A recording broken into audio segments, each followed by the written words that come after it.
Social media аппнуудаа гар утснаас устгаад яг 1 сар болж байна. Ямар үр дүнд хүрсэн бэ гэдэг талаар та бүхэнтэй хуваалцъя гэж бодлоо. За эхний 3 өдөр бол яхаарахгүй утсаа хайдаг юм бэлээ. Нүг аппликейшн хайгаад хин мессеж бичсэн бол, хин лайк дарсан бол ч гэдэг юм уу те хайдаг юм бэлээ. Тэгтээ аппликейшн байхгүй учраас буцаагаал хуцаа тавьсан.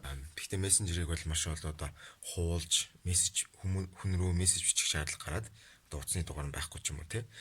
Тэгээ буцаагаад маш одоо устгасан. Гэхдээ утсан нэрээ 5 минутаас илүү удаан байлгаагүй. Ер нь сошиал аппуудаа утаснаас устгасан гол шалтгаануудын нэг нь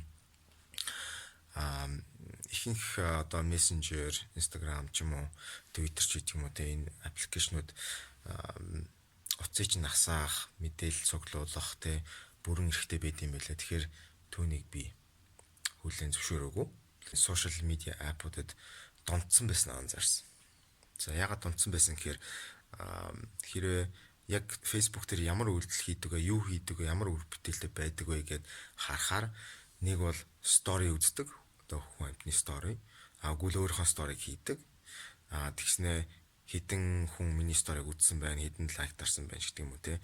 Иймэрхүү зүгээр instant gratification гэж нэрлэдэг шүү дээ те. Одоо маш хурдан өөрөө одоо сэтгэл ханамжийг авахыг хүссэн. За ийм зүйл донцсон байсан. Тэгээд үгүй бол зүгээр л дэшин доош нь одоо скрол хийж Facebook ухдаг. Тэгэл өчнөө цаг зарцуулсан байдаг. За энэ нь надад одоо ямар ч үр бүтээлгүй байна гэдгийг ухаарсан. Тэгэл бүгдийг устгасан да.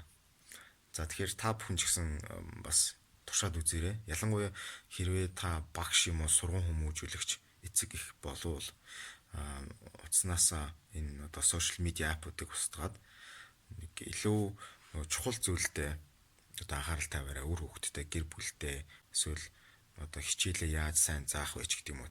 Харин дараагийн миний чаленж бол утсаа гэртээ орхиод хэр удаан явж чадах бол те утсыг ер нь өдөржингөө хэрэглэхгүй байвал ямар үр дүн гарах бол гэсэн тийм бодол байгаа.